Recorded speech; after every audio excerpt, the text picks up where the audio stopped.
Happy Wellness Wednesday, everyone. We have another good topic today that we're going to share, and I hope you get something out of it. Today, we're going to talk a little bit about burnout. And I want to talk about burnout in the context, of course, of parenting and mental health. So, not just burnout of you, but also potential signs of burnout with your kids. So, I thought this particular quote was appropriate. And we all can probably think of a moment when our kids were overwhelmed or had big emotions. So, what is burnout? Well, I want you to think about it. Have you ever felt drained, but restless, lethargic, but agitated? Well, you're not alone. I think every parent's been there. And that is basically, or those are basically signs of burnout. It's a state that goes beyond fatigue. It quietly affects many, particularly high performers, including parents like us. The term was first coined by uh, a psychologist in the 1970s. And as I said, some of those symptoms of burnout can include exhaustion, but also things like cynicism and a reduced sense of personal accomplishment. So, who does burnout affect? Everybody. Mostly, though, it affects high performers. Certainly, parents juggling work, family, other responsibilities. It can affect kids as well. And that's kind of what we want to bring to attention today. Burnout doesn't just affect professional, it hits high performers hardest, including parents managing multiple roles. It's not simply fatigue or depression. It's something entirely different, quietly sabotaging your energy and your well-being. So we really want to make sure we understand what burnout is. And I want to go a little bit into the neuroscience of burnout. There is a psychologist by the name of Christina Maslach, and she identified 6 key triggers or burnout triggers. And I think understanding these can help you recognize what's leading to burnout in your life, from things like lack of control to values conflicts, not getting the reward or recognition that you feel like you deserve, uh, being overloaded at work or being overloaded at home as a parent, feeling like something's been unfair, and a breakdown of community. And that can mean not having the support or feeling unsupported. Maybe ties have been broken with friends or family. That can all lead to feeling overwhelmed, alone, and undervalued. And those are all key triggers to burnout. These triggers can happen in any part of our lives. For example, you can have a lack of control can occur when you feel stuck at work or managing family dynamics, right? If you have a teenager, I'm sure there are plenty of moments where you feel like you have a lack of control. Um, Work overload can look like endless tasks or picking up extra duties when other workers either aren't doing it or are leaving. Um, and when you have little time for yourself, sometimes this burnout can kind of sneak up. So we'll notice it when we start to feel a little disconnected. And certainly, like I said, the cynicism, the fatigue, all of those types of things can all be signs of burnout. So again, let's look for, so the things before, going back to this, these are triggers of burnout, right? So these are the things that can cause or lead to burnout. So lack of control, value, the values conflict I really like having in there because I see this a lot. I do a lot of work with folks in my office on understanding what their values are. A lot of times we think we know what our values are, but usually that's just some sort of recording that we've been told by our parents or our community or our church or our school, and it might not actually be what our value is. And so I do spend a lot of time with people, and I encourage you to do the same. And I've done previous sessions on Wellness Wednesday about values. it's really important to understand what your values are, and you might be a little bit surprised at what your values are. I know for me, um, while family and friends and love and things like that were all in there, I also had, performing optimally. And that was a big deal to me. And that, when I recognized that, I really started to have a better understanding of why I felt the way I did in certain situations. So again, understanding values can be really important. And if you don't feel like, if you values are in conflict with something that's going on, whether in your community, work, home, whatever, then that can lead to burnout. Okay. So these are, again, things that can lead to burnout. So if you have some of these in your life, be conscious of it.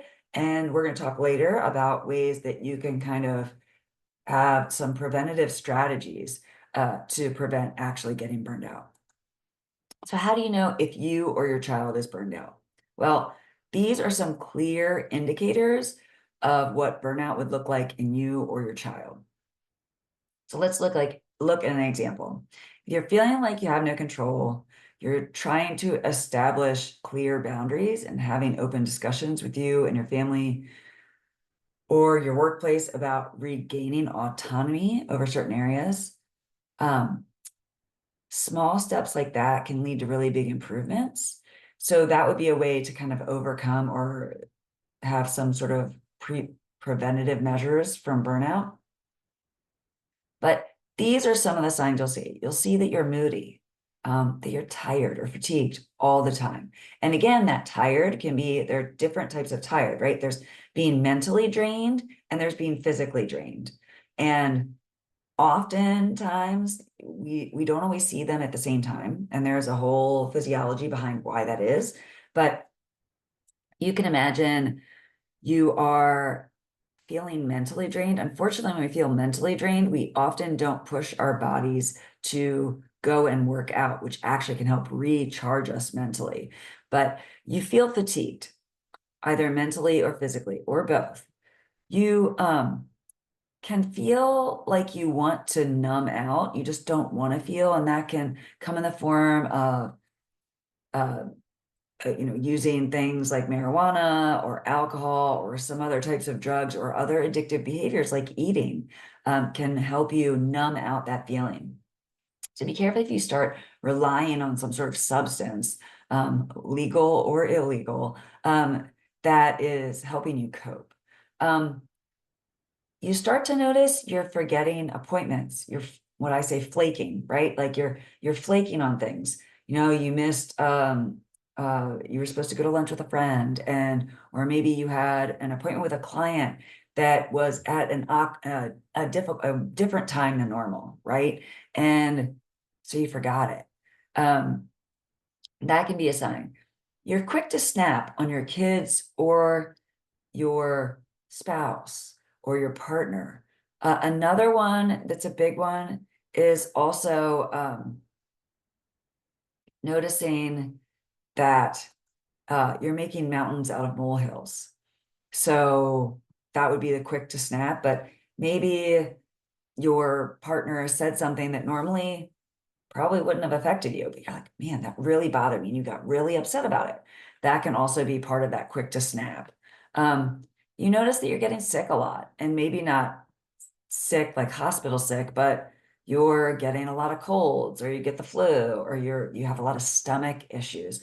Gastrointestinal issues are actually a really big sign in children for potential burnout, because they don't know how to verbalize their anxiety or their burnout. So it often can manifest in having headaches or having stomach aches. So that can be something when we're thinking maybe our child has an allergy. You might want to look at how much activities your kids are doing. I definitely have seen it within my own community where some kids are on multiple club sports teams, or dance troops and cheer and also a sport, or multiple clubs and extracurriculars along with their school. And suddenly you start to notice that the kids don't want to get up in the morning. They're too tired, or they don't feel good. Again, you start to hear about the stomach aches or the different aches. So be very conscious of that within your kids. You might all start to notice when they're burning out too, that they may stop trying in some activities that they used to really love. And that could be a result of burnout as well. As much as parents, and I get it, I am there with you, I have been there. We want our kids to have as many opportunities as possible. So if our kids happen to be on or make multiple teams, we want to encourage that and we want them to thrive. However, there might be a point in time where you have to make that difficult decision of what are we going to focus on for now, right? It's just for now, and kind of cut out some other activities so that your child isn't burnt out anymore, and you too. We had to make a tough decision like that this summer when my daughter made a gymnastics team, and that was going to take up a lot of time for her. And so we had another team that she was part of that was a travel team, and she loves the sport, but she really wanted to focus on gymnastics more. So we had to make the tough decision, and she didn't love making that decision, but we talked to her about it and we kind of labored over it. And that's what we decided. We cut one thing out so that she wasn't getting overwhelmed, and to try and prevent that burnout. You might notice as a parent, you don't feel effective. Maybe you're using poor punishment strategies, or you're just not the parent that you want to be. That can also be a sign. You might feel really emotionally disconnected from your children. Instead of wanting to snuggle in bed with them, and obviously these are the younger ones, instead of wanting to snuggle in bed with them at bedtime and read a book to them, all you want to do is go down in your basement and watch TV, or you want to hide in your bedroom and read a book. That can be a sign of burnout for you. For your kids, you can see the same thing. So you might notice that they are starting to detach, which might come in the form of you ask about school, and instead of them telling you all about everything that's going on like they usually do, and again, every kid's different, so you kind of have to manage what the baseline or what the normal is. They don't. They just say fine. That's a classic one. Or you notice that they aren't having as much fun with things that they used to. You might notice that you're burned out, especially your kids can be great mirrors for this. If they start saying, why are you always in a bad mood? Sign right away, you're probably burned out. I've definitely gone through burnout before. In a previous job, I had, I had a lot of responsibility, and I was working a lot of hours and trying to juggle being healthy and being a parent and being a good friend and wife and mom and all these things. And I would come home grumpy and irritable, and I would snap. I mean, all of these signs were just like check, check, check. Did I realize I was burned out at the time? No, I would rationalize it that, I was making really good money and I had a really important job and this was my career. And so I just had to get through it. Hmm. Well, after I left that career, I realized that I didn't have to live life like that. Do I miss the money? Yeah, sure. But do I miss being grumpy and kind of an angry mom all the time? No. And my kids are better for it. So these are some things that you may have to kind of dig a little bit deeper within yourself to look at, where you may or may not be recognizing that you're burned out or your child's burned out. Okay, so now that we've talked about what can lead to burnout, um, what can be the symptoms of burnout, and again, I'm going to go back one more time. I want to talk about these triggers again. The reason I'm going to talk about them again is these triggers can be something you're seeing in your kid. So at school, if your kid starts talking about how the teacher always yells at them, but doesn't yell at the other kids for doing the same thing, or if you start to notice that your child complains that the teacher or the coach is praising or rewarding other kids for the same thing that they're doing. Obviously, dig into this a little bit first and try and get ground truth. I often notice, certainly as a therapist, I notice that usually a person's truth is a version. And when you talk to other people, there is some there's some truth to it, and usually the truth's somewhere in the middle, right? That truth can be a little bit relative. Everyone might have a slightly different perspective. Notice if your child is not hanging out with their normal group of friends. Notice if they feel like they're really stressed out and struggling getting their work done. Notice if they do have a lot on their plate and you're like, wow, I don't know how my kid handles this. Be conscious of that, right? So those are all things that you want to look for that could be triggering it, not just in you, but also in your child. Okay, so now let's go to how to prevent it.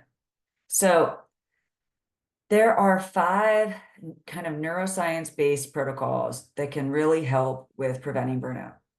First, focus on tasks that play to your or your child's strengths that will give you or your child a sense of reward. So that is, there's a lot of research around flow, and athletes will call this being in the zone. And you can establish that state really when you have kind of the perfect balance between a challenge and your skill set. So knowing what your child is really good at doing and trying to marry that up with an activity can really help your child excel.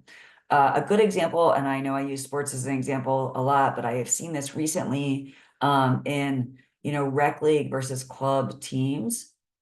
I have certainly seen within my own kids' teams and other friends' kids' teams as well, where a particular club team, they're really excited that their kid has made this team. They're traveling, they're playing harder, harder teams. When they do that, the team isn't very successful. And so the kid gets down on themselves. And then what happens is when they're challenged, they don't have the motivation or the energy to accept the challenge because they're deflated. They feel defeated. And then you see that same kid go and play on their rec team, right? Their community team, and they're a superstar. They're the general on the field. They play with confidence and excitement.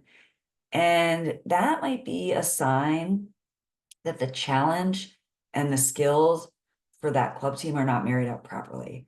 So it might mean, and this is, I'm not telling you what to do, and I know the club scene and sports for kids is a little crazy these days, probably a little too intense, in my opinion. Again, I'm just one parent.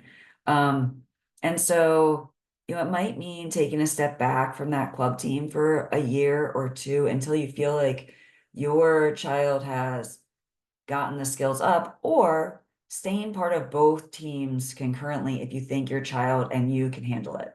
Because I have seen that work really successfully for some kids where they get to have that confidence on the county or the rec team, which then carries over into their club team. And if you can have that carryover for enough until the club team catches up skills wise to meet the challenge, then it can be successful in that way. Or you can try and transfer it to something else that they're really successful in. That can be hard for kids that are really, really successful in one thing, and then they do this other thing and they feel horrible at it. I had a college teammate who was very successful in one sport, but then because she was so good at this one sport, she actually would refuse to play other things because she didn't want to be bad at it. And that's definitely a fixed mindset. That's something that you want to work on, growth mindset, and talk about the journey and the experience and how it's exciting to learn new things and how it's healthy to learn new things. You can go down a lot of different paths with trying to fix that fixed mindset, but you might see it in your children. If you do, again, that's a sign of possible burnout, and looking into ways to start using growth mindset language to help your child understand that this is not a destination, right? These activities they're doing aren't destinations, they're part of the journey. Okay, so second, you want to avoid constantly operating at your maximum. So monitoring your daily energy levels, I call it energy management. And this means 2 things. Understanding if you're doing something challenging, what are you going to do on either side of that challenging thing that kind of recharges your battery or recharges your kid's battery? Depending on the type of child, right? If they're extroverted or introverted. If they're extroverted, having playtime with their friends is going to be really important, or being able to like talk on the phone with their friends, or, play video games online with their friends, or, whatever, snap with their friends, whatever the case may be, will be really important. If they're introverted, and this is the harder one for a lot of parents, because we always assume that when a kid wants to be alone, something's wrong. Your child might be an introvert, and so they need alone time to reset and recharge. So plug into your children and understand first, what recharges their battery. And you might have to sit down and ask them, and you would pay attention to it too. Notice that after they do a certain activity, they come home and they're super excited. My very extroverted friends, I have one extroverted child, slightly extroverted. After she's hanging out with her friends, she comes home and she is bouncing off the walls, which drives me nuts because we have a late practice and then she comes home and she doesn't want to go to sleep. I know, tough problems. I have another child who's very introverted, and he definitely needs alone time, and he cherishes his alone time. So, for a while, my husband and I would get a little worried, and my husband sometimes I think would almost get offended that our son wanted to be alone. We had to recognize he just needed that time to recharge. So, understanding how to monitor and manage your energy levels, both you and your children, can be really important. Picking what that is picking the right type of recharge activities before and after really challenging things. Okay. And the challenging things don't always have to be physical or, a school related thing. It could be challenging for your kids to go visit their grandparents, or if you're in a divorce situation and one parent is the child really struggles going to see, which is always tough because you want them to have a relationship, but they don't really, you might have to put recharging activities on either end so the child can feel a little bit better.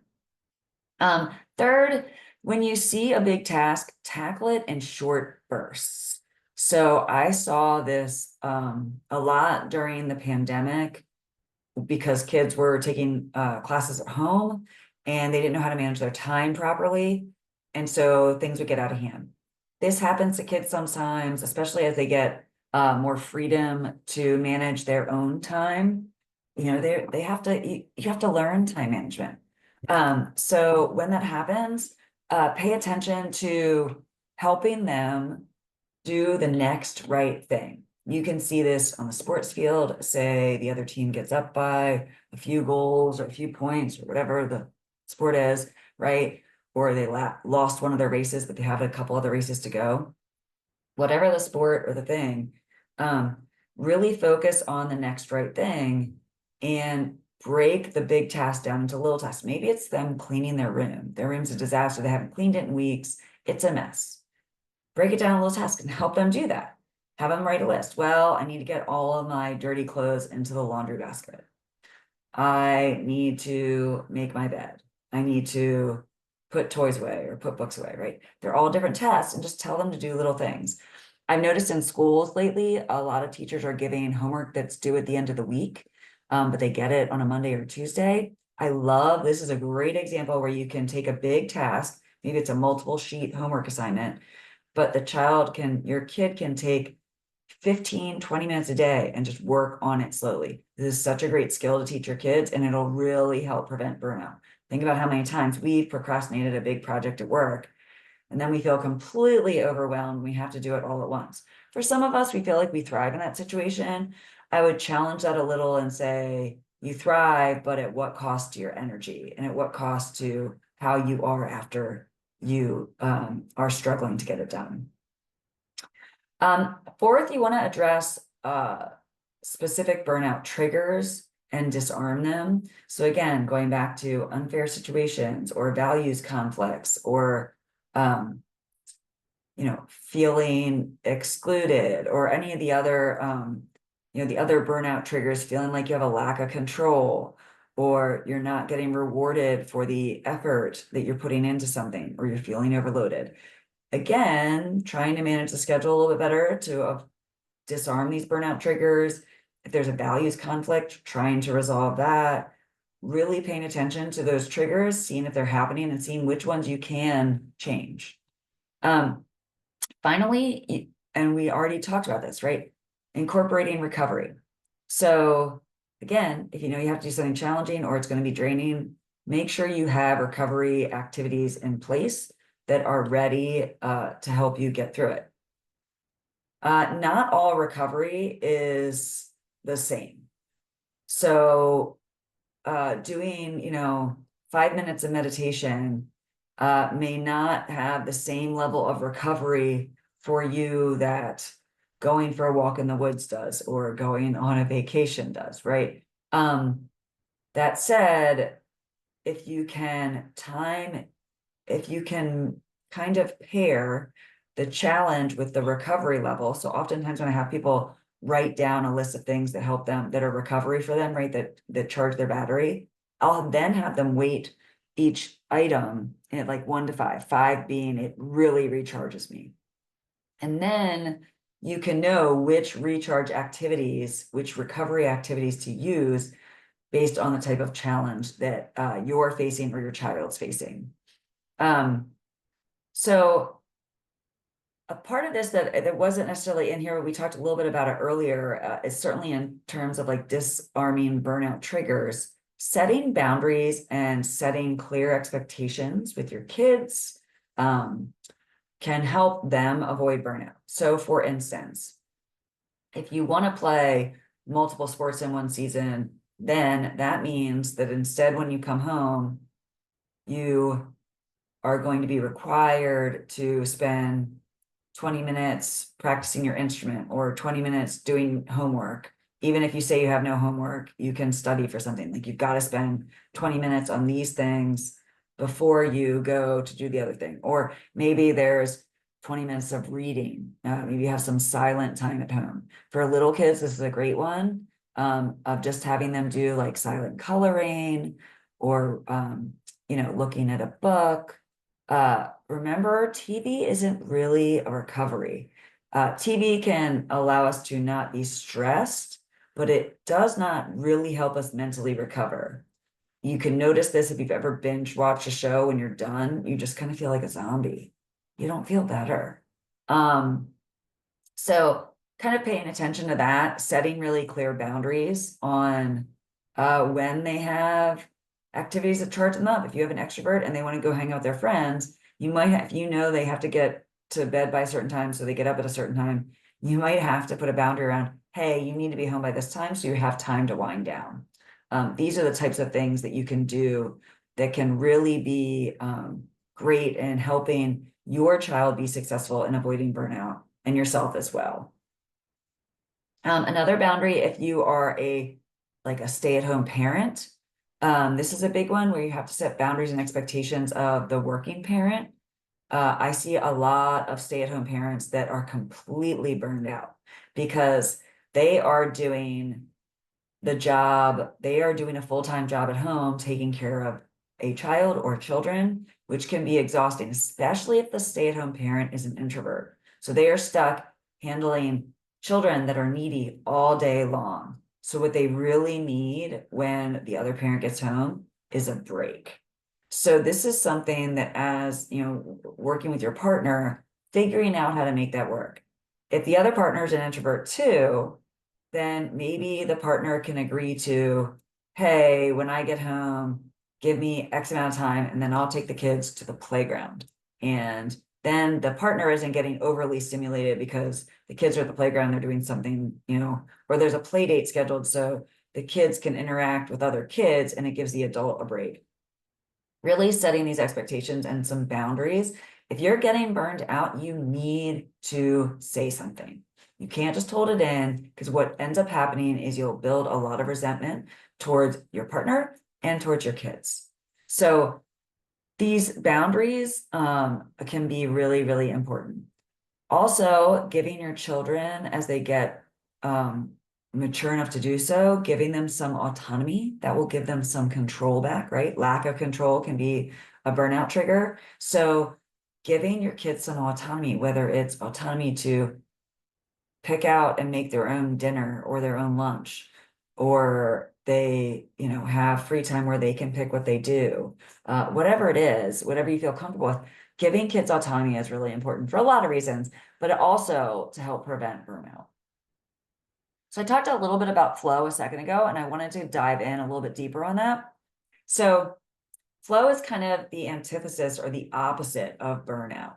And this picture is the diagram that's kind of visualizing this challenge versus skill um, sweet spot, right? So if you have something that's overly challenging, then you might get really anxious, feel you lose confidence. And I'm saying you in terms of you as an adult and a parent, and you as the kid also, right? You've seen this in your children. If something feels, and then if it feels too challenging, they give up, right? On the flip side of that, if it's too easy, then they do it and they're like, this is too easy. I don't really feel like doing this. And they might not even finish. If it's a school setting, they may not even finish it because it's too boring. That's when you just have to encourage them to get through it. Maybe tell them, I do this with kids that play things like a goalie, where they might not see a lot of activity for long periods of time. Have them make games in their head, or have them start to pay attention to the field and the dynamics of the field and understand and learn that, because that's constantly going on and moving, and they can pay attention to that. And that creates something that's a little bit more challenging to understand and to navigate than just sitting there and waiting for someone to shoot on them. So you want to pay attention to this sweet spot. This flow state is a state where you feel fully engrossed in what you're doing. Time flies by. You feel like you're in control, but you're not really trying to gain control. It's just happening. And burnout's the exact opposite. You feel stuck, time drags, you feel anxious and you don't feel like you're getting any sort of mastery, and you feel ineffective and you lack confidence. So that's the difference between the two. Obviously, if we're in flow, we're much more efficient. We end up being more confident because we're getting a lot more done. And we can all drop into that state. If you've ever been in a state where time just flew by, you're probably in some sort of state of flow. Okay, so I talked about this before. Recovery is essential, and incorporating active recovery like cold showers or exercise into our daily routines can create kind of a burnout body armor. And this is a buffer that you can build that you can use for the long run that will improve your resilience and your well-being, and in your kids too. Okay, so here are some things that are considered flow triggers. Flow is a state where you are kind of building a body armor. You're getting things done, and you're getting them done efficiently and effectively, so you feel good. So in order to get into flow, I just showed you what flow could be in that sweet spot. How do you get there? Well, there are certain triggers or preconditions that tend to lead to flow. And these are some of the triggers that we know about. Some are environmental, some are psychological, some are social. But what we know for sure is that in a lot of these situations, flow tends to follow, especially if more than one is in place, right? So each flow trigger is a way to heighten and kind of tighten your focus, which can drive attention into the now, which can then lead to a combination of various neurochemicals in the brain, like serotonin, dopamine, endorphins, norepinephrine, that all lead to a flow state. So, we know life is full of demands. Both you as a parent, you're having multiple hats you're wearing, your children, what they're doing right now might not seem challenging to you as an adult, but for them, if it's the first time they're learning it or they're just experiencing it, it may feel really challenging, and you have to have some compassion for that. So helping them get into a flow state can be really helpful too. So, you have all these demands and responsibilities, and often we feel like it reflects on our person, ourself, and our abilities. And the key is to not stop the workload, but to manage it in a way where we can prevent burnout and thus ensure long-term success. So let's look at a couple of these. These are, kind of overly simplified, but really helpful. So autonomy talked about before. Yeah. giving and what you want to do with autonomy with your kids is give them things that they can be independent in that are where they can fail safely. So if you allow them to ride their bike, they want to ride their bike to a friend's house, choose a friend that's close, and that's their first one. So if they get a little scared or whatever, it's not very far away, they can achieve it, they can get through it, and then it works. And then you kind of can build on that, right? You can build the challenge up over time. Giving them tasks that you know they can do successfully. You really don't want to give a 2 or 3 year old that's just learned to walk a plate that's breakable to put into the dishwasher, even though they want to help. Giving them something that can have a really negative consequence and feel really bad. Maybe might not be the best autonomous, independent skill. But if you give them a plate that doesn't break, like a rubber plate or something like that, they drop it, it's not a big deal. And then they'll try again because no one gets overly anxious about it. So obviously complete concentration really helps with flow and being curious or really passionate about what's going on. So of course, finding what your kids really are curious and passionate about and harnessing those and encouraging those is a great thing. Believe it or not, novelty can lead to flow. This is kind of that challenge, skills, reward again, or state, like balance. If you get really good at something and you just do the same thing over and over again, it kind of gets mundane and it gets boring and it gets really hard to do. So put a little novelty into it, right? Create something new or a little more complex that can help. Setting clear goals is kind of aligned with having those boundaries and expectations, immediate feedback. So this is something I coach a lot of my kids' teams, and I've coached at all levels. And I love sports for this because, and I've also been a teacher and continue to teach. And so anytime you can give a student or an athlete or your child feedback pretty immediately, that can be really helpful so that they can internalize it immediately and know how to shift. Now, again, you have to be careful in how you're giving feedback. You want to do it in a way that is constructive and is not overly emotionally charged. You don't want it to be a judgment, just saying like, hey, when you're doing this, move 3 steps to the left. Or, when you fold laundry, I've always found that it's more helpful to put it on a flat surface, to fold, things like that in the moment. So these are all things that can kind of help you get into a flow state that I thought you might be interested in. So what are the next steps? Well, as parents, it's vital to have conversations around burnout and fatigue within your household and even within your community, especially if your kids do a lot of extracurricular activities in your community.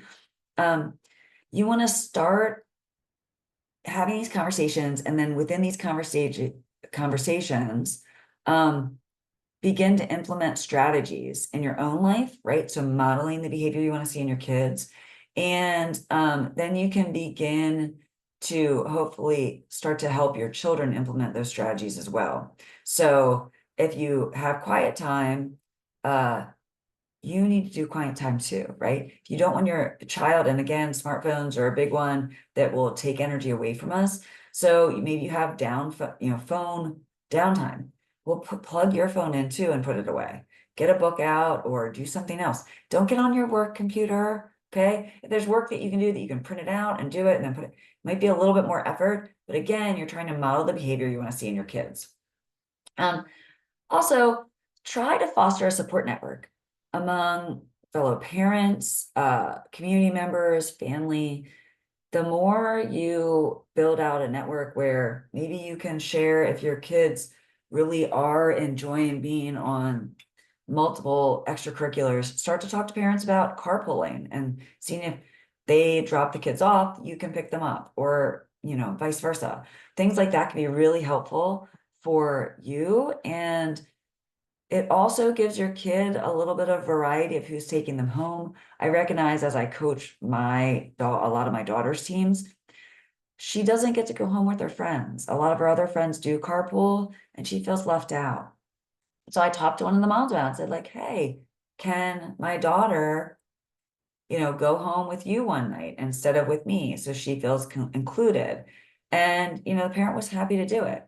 And I was also happy to take her children as well as my own to practice sometimes. So thinking of things where you can develop little networks that will help build resilience, help you feel included and feeling, you know, like you mean something and you're able to align these networks with people that share values that you share. You start to feel the reward of starting to get it right, because part of this network is you're all talking about the things, excuse me, that you do well or don't. And as you work through it, parents, if you help another parent, that can feel really rewarding too. So just some things to think about in terms of burnout. And if you ever have any questions about burnout or flow or any type of parenting and mental health thing, please post it on our Facebook page. I'll happily answer. Also, if you have topics that you would like covered, please post those on our Facebook page. We will, again, happily try to incorporate those topics into our weekly sessions. I hope you enjoyed this session about burnout, and we will see you next week for another Wellness Wednesday. Have a good one.